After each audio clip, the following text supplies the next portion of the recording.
आप देख रहे हैं बेहतर समाज में शुएब कुमार खान। आज आपसे एक अहम मुद्दे पर बात होगी और उस मुद्दे के ताल्लुक से अलग अलग पॉइंट ऑफ व्यू रखे जाएंगे। हमारे समाज में इस्लामिक अदारे दो तरीके के चलते हैं। नंबर एक, वो अदारे जो लोगों के मेहनत और कारी कमाई के चंदे से चलते हैं, जो प्राइवेट होते हैं, जहां सरकार का कोई बस नहीं चलता। नंबर दूसरा, वो अदारे जो गवर्नमेंट के अधीन चलते हैं और इसमें भी आवाम का अच्छा खासा पैसा लगता है। इन सरकारी मदरसों की जो इमारत तैयार की जाती है, उस इमारत को तैयार करने में एक मजदूर की गाढ़ी कमाई से लेकर 1 लखपति की भी कमाई लगी होती है। वो रिक्शे चालक का 10 रुपया हो या एक बहुत बड़े सेठ का 50,000 रुपया, कीमत दोनों की बराबर होती है, क्योंकि खून और पसीने से कमाई गई ये कमाई उस मदारिस में लगती है और इस मदारिस को पाक रखने की जिम्मेदारी उसके जिम्मेदारान की होती है। लेकिन ये सरकारी मदारिस कहीं ना कहीं अपनी शाख बचाने में नाकाम साबित हो रहे हैं। इसकी सबसे बड़ी वजह यह है कि हम लोगों ने ये चीज़ बना लिया है कि अगर हम उनके खिलाफ लिखना शुरू करेंगे या बोलना शुरू करेंगे तो हमारी कौम बदनामी के दलदल में घेर दी जाएगी। लेकिन शायद हमारे इसी डर ने ऐसे माफियाओं को बहुत ज़्यादा ताकत दिया है। एक ऐसी ताकत उन्हें रॉन्ग राइट करने में कोई भी जरा सी भी हिचक नहीं पैदा होती है और न ही वो डरते हैं। अगर फ्यूचर में सरकार कोई रणनीति लाती है और वो मदारिस को बंद करने की कोशिश करती है तो मैं 100% श्योर होकर ये बात कहता हूँ कि वो मदारिस बचेंगे नहीं, किसी भी कीमत पर नहीं बचेंगे। मदारिस तो बचेंगे वही जो प्राइवेट के हाथों में हैं, जो लोगों और आवाम की जिम्मेदारियों से चलते हैं, जो सरकार के अधीन है। अगर वो मदारिस भ्रष्टाचार से लिप्त हो जाते हैं तो फिर उन मदारिस पर सरकार जब भी चाहेगी एक्शन ले सकती है और उस पर ताला लगाया जा सकता है। जिन अधिकारियों से मिलकर उस मदारिस में भ्रष्टाचार का षड्यंत्र रचा जाता है, कल को अगर सरकार उस अधिकारी से कह दे हम तुम्हें बचा देंगे, तुम बताओ किस किस मदारिस में गलत गलत काम हुए हैं जो सरकार के नियमों के खिलाफ हैं, तो शायद वो अधिकारी अपनी साख बचाने के लिए सारे मदारिस का नाम एक लेटर पैड पर लिखकर सरकार के हवाले कर देगा। जब सरकार उस पर ताला लगाएगी और अपने अधीन करेगी, तब हम ये कहते हुए फिरेंगे कि सरकार तो हमें जीने नहीं देती। लेकिन क्या हमने कभी महसूस किया है कि हमारी गलती कहाँ थी और किस जगह थी? शायद हमने उस चीज को महसूस करने की कोशिश कभी नहीं की, क्योंकि हमारी आदत हो गई है हर चीज को दूसरे के ऊपर धक्का देकर डाल देना। अगर लड़की खराब हो जाती है तो कॉलेज पर उसकी बदनामी का दामन डाल देना, अगर लड़की भाग जाती है तो पश्चिमी कल्चर का नाम दे देना, और अगर लड़के हद से ज्यादा नशेड़ी पैदा हो जाते हैं तो संग सोहबत में बर्बादी का नाम दे देना। मतलब जो नजर हमें अपनी औलाद पर रखनी चाहिए थी, हमने वो गलती की, लेकिन उस असल गलती को हमने दूसरों के सर पे फोड़ दिया ले जाकर। अगर आप कौम का नाम सोचकर इन अदारों के खिलाफ आवाज नहीं उठा रहे हैं, ऐसे प्रबंधक के खिलाफ आवाज नहीं उठा रहे हैं, तो भविष्य में आप जान लीजिए कि आपके मदारिस बचेंगे नहीं। क्योंकि जिस जगह गलत काम होता है उस चीज का अंत भी होता है। और जब सरकार ये बना लेगी मनसा कि जैसे हमने आसाम में अंत किया है मदरसों का या करने की कोशिश कर रहे हैं, वैसे हमें उत्तर प्रदेश में, वैसे हमें महाराष्ट्र में, वैसे हमें इंडिया के कई प्रदेशों में मदरसों का अंत करना है, तो अंत इसी प्रकार होता है। आपको पता होना चाहिए कि इटवा बाजार में जो ईदगाह की मैदान थी वो सरकार ने अपने कब्जे में ले लिया, लेकिन लेने की वजह आपको शायद नहीं पता होगी, तो मैं आपको बता देता हूं।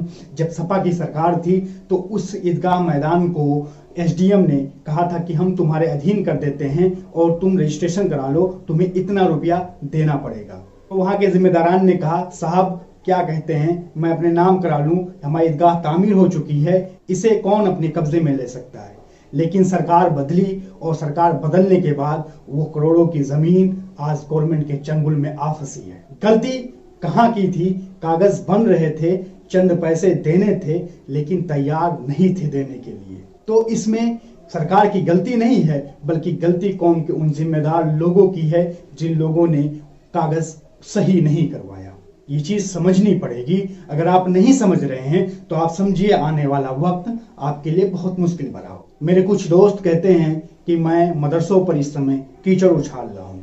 अगर वाकई में मैं कीचड़ उछाल रहा होता तो मदरसों के लिए हमने कोशिश भी की थी, जद्दोजहद भी की थी कि सरकार के द्वारा जो अनुदान उन्हें मिलता है वो मिल जाए। हमें मदरसों से नफरत नहीं थी, लेकिन जो मदरसों में चीज़ें चल रही हैं वो हमारे लिए आने वाले कल के लिए ठीक नहीं है। तब हम बेबस नजर आएंगे, क्योंकि आज हमने इन भ्रष्टाचार माफियाओं के खिलाफ आवाज नहीं उठाया, और अगर भविष्य में भी इनके खिलाफ आवाज नहीं उठाएंगे तो ये मदरसा इनके अधीन हो जाएगा और ये जो चाहेंगे मदरसे में करेंगे। और जब सरकार चाहेगी कि हमें कुछ मदरसों को बंद करना है, तब उसके पास एक आसान रास्ता होगा, क्योंकि आप देख रहे हैं दिन ब दिन लोगों को नौकरियों से निकाला जा रहा है, क्योंकि जो देश की इकोनॉमी है वो दिन ब दिन गिरती चली जा रही है। जब सरकार को लगेगा कि हमारे पास पैसा कम है, तो फिर वो आपके अदारों की तरफ भी रुख कर सकती है। आपके अदारे बंद भी हो सकते हैं, उन्हें निकाला भी जा सकता है। फिर सोचिए, पूरी कौम की गाढ़ी मेहनत की कमाई का जो पैसा मदारिस में लगा है, दरअसल वो एक इंसान की गलती की वजह से उस पर पानी फिर गया, एक मदारिस सरकार की आगोश में, चंगुल में आ गया। जिस तरीके से आज शिक्षा माफियाओं ने मदारिस को अपने चंगुल में कर रखा है, वहां जो चाहते हैं वो करते हैं, और चंदे का पैसा कभी आपने हिसाब भी नहीं मांगा।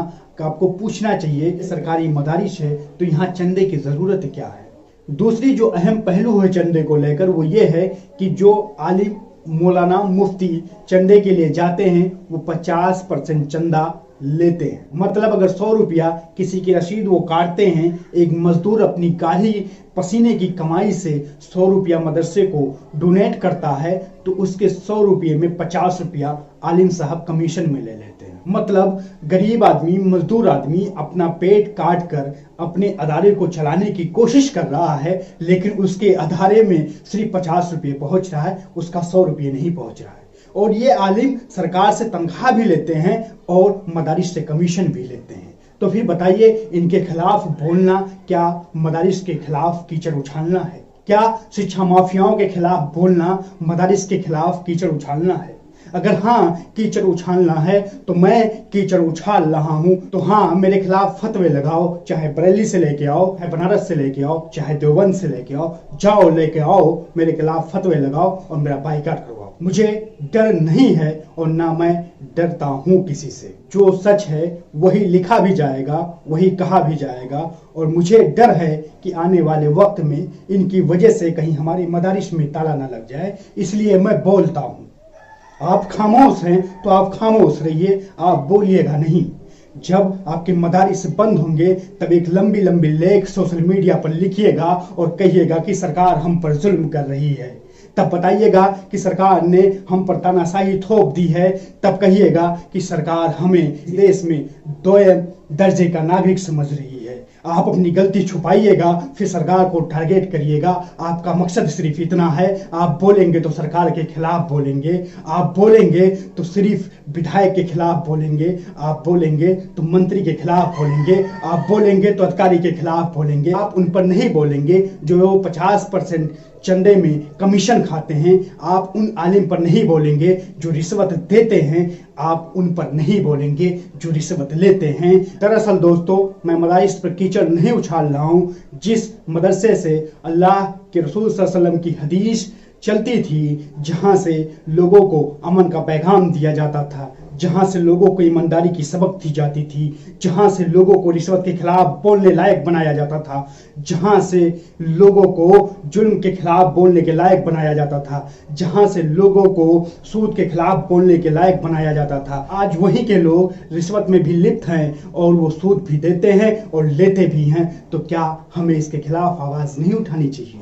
हम कॉलेज के लोग हैं, हमें क्या पता कि इस्लाम क्या है, शरीयत क्या है, लेकिन हम फिर भी कोशिश कर रहे हैं कि हमारी मदरसों की जो साख ऐसे लोगों की वजह से बदनाम हो रही है, उस साख को बचाया जाए, उन शिक्षा माफियाओं के खिलाफ बोला जाए। अगर आज आप नहीं बोल रहे हैं तो कल भी आप खामोश रहिएगा, क्योंकि आपकी मदारिस में जो हो रहा है वो आपकी मर्जी से हो रहा है। आप जानते भी हैं, समझते भी हैं, मगर आप कौम के बदनामी के डर से आवाज नहीं उठा रहे हैं। दोस्तों, मैं लगातार बोलता रहूंगा और तब तक बोलूंगा जब तक इस मदारिस के हालात सुधर नहीं जाते। क्योंकि मुझे डर है आने वाले वक्त में हमारे मदारिस इन्हीं वजहों से बंद किए जाएंगे।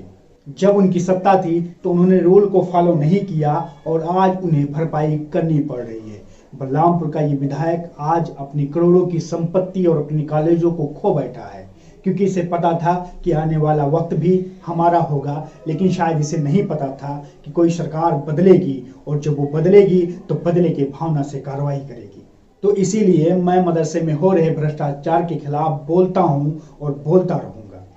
आप मेरा साथ दें या मेरे खिलाफ हों, मुझे फर्क नहीं पड़ता, क्योंकि मुझे डर है आने वाले मुस्तकबिल की, जब हमारी मस्जिदें होंगी लेकिन तरावी के लिए कोई हाफिज़े कुरान नहीं होगा। तब हमें ये बात समझ में आएगी कि हमने शिक्षा माफियाओं के खिलाफ ना बोलकर हमने कितना बड़ा अपनी कौम का नुकसान किया है। बोलना जरूरी है, इसलिए जरूरी है कि जालिम ये ना समझ ले आप उससे डरते हैं। अगर जालिम को ये एहसास हो गया तो फिर उसका जुल्म भी बढ़ता है और फिर वो उसके अंदर का डर खत्म हो जाता है। तो जालिम पर डर भी बनाए रखना है, क्योंकि एक रिक्शे चालक की मेहनत की कमाई भी है और करोड़पति की कमाई भी है। तो मदरसा हम सब का है, हम सब की जिम्मेदारी है। एक व्यक्ति का उस पर कब्जा नहीं हो सकता, एक व्यक्ति उस मदरसे को अपनी चंगुल में नहीं फंसा सकता। ये है जो गवर्नमेंट से जुड़ा हुआ है, वहाँ मुकदमे चल रहे हैं, कहीं ज्वाइनिंग को लेकर मुकदमे चल रहे हैं, तो कहीं अवैध उसूली के नाम पे मुकदमे चल रहे हैं, तो कहीं मैनेजरबादी को तोड़ने के लिए मुकदमे चल रहे हैं, तो कहीं मैनेजरबादी हथियाने की कोशिश में मुकदमे चल रहे हैं। तो हमें अपनी मदारिस को राजनीति के अड्डे से भी मुक्त करना पड़ेगा। अगर हमने मुक्त नहीं किया तो आने वाला वक्त हमारे लिए बहुत मुश्किल भरा होगा। दोस्तों, आवाज उठाते रहें जुल्म के खिलाफ, आइए समाज को बेहतर करते हैं। आप बने रहिए मेरे वीडियो के साथ, फिर मिलते हैं नई वीडियो के साथ, नए टॉपिक के साथ। तब तक आप मेरे चैनल को सब्सक्राइब कर लें, अपने दोस्तों को वीडियो को शेयर करें, लाइक करें और अपने फैमिली मेंबर को भी हमारे चैनल से जोड़ें, ताकि आपकी आवाज़ मैं और मजबूती के साथ उठाता रहूं। फिर मिलते हैं नई वीडियो में नए टॉपिक के साथ। तब तक